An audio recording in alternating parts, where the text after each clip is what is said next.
Ալյանս առաջադիմական ցենտրիստական կուսակցության ղեկավար Տիգրան Ուրիխանյանը Գյումրիում հանդիպում է ունեցել կուսակցության տարածքային կառույցի համակիրների հետ։ Քննարկվել է Գյումրու տեղական ինքնակառավարման մարմինների ընտրություններում առաջադրվելիք թեկնածուի հարցը։ Ներկայացվել են այն պահանջները, որոնց պետք է համապատասխանեն կուսակցության թեկնածուները։ Կուսակցության արտահերթ համագումարը որոշում կայացրեց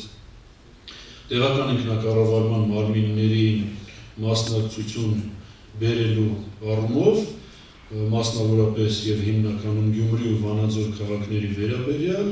ուստի մեր այսօրվա հանդիպումը գրեթե կարելի է համարել որպես առաջին քայլ նախապատրաստական, նախնական կազմակերպչական աշխատանքների շրջանակներում։ Նման հանդիպում քննարկման նպատակն է գործողությունների պլան մշակել եւ գտնել համապատասխան թեկնածուներ, որոնք պատրաստ կլինեն իրենց ուսերին վերցնել գյումրեցու հոգսը։ Նպատակն է, որը Ալյանսը դրել է իր առջև ստեղծման օրվանից եւ 1 տարուց արդեն ավել փորձում է իրականացնել։ Այդ հայտել առհասարակ Հայաստանում եւ Գյումրիում մասնավորապես այս պարագայում գտնել ու մեկտեղել այնպիսի մարդկանց, ովքեր ունակ են, պատրաստ են, ունեն ցանկություն մտնելու Գյումրեցու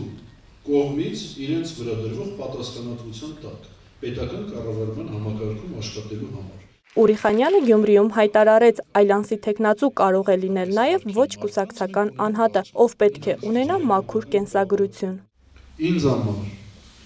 մեր վարչության անդամների համար նույնիսկ անծանոթ, մեզ հետ կապ չունեցող մարդկանց, ում որ դուք կընտրեք, ում որ դուք կվստահեք, եթե նրանք համապատասխանում են թվարկածած չափանիշներին, որպեսզի նրանք իրականացնեն Գյումրիում կառավարում։ Կունենանք մեծ թվով քվե, կունենանք մեծ խմբակցություն, կունենանք մեծ ազդեցություն, կունենանք 50%-ից ավելի քվե,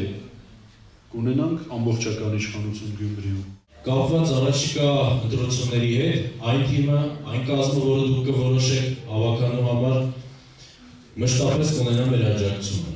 Քանի որ ներկաները որևէ թեկնածուի անուն չնշեցին, ուստի կուսակցության ղեկավարը հանձնարարեց շատ կարճ ժամկետում հստակեցնել եւ ներկայացնել թեկնածուների ցուցակը։ Ալյանսը Գյումրու թիմ ընտրություններին մասնակցելու է առանձին ցուցակով եւ չի միավորվելու այլ կուսակցությունների հետ։ Մարիամ Խալաթյան, Սամվել Պողոսյան, Օրագիծ։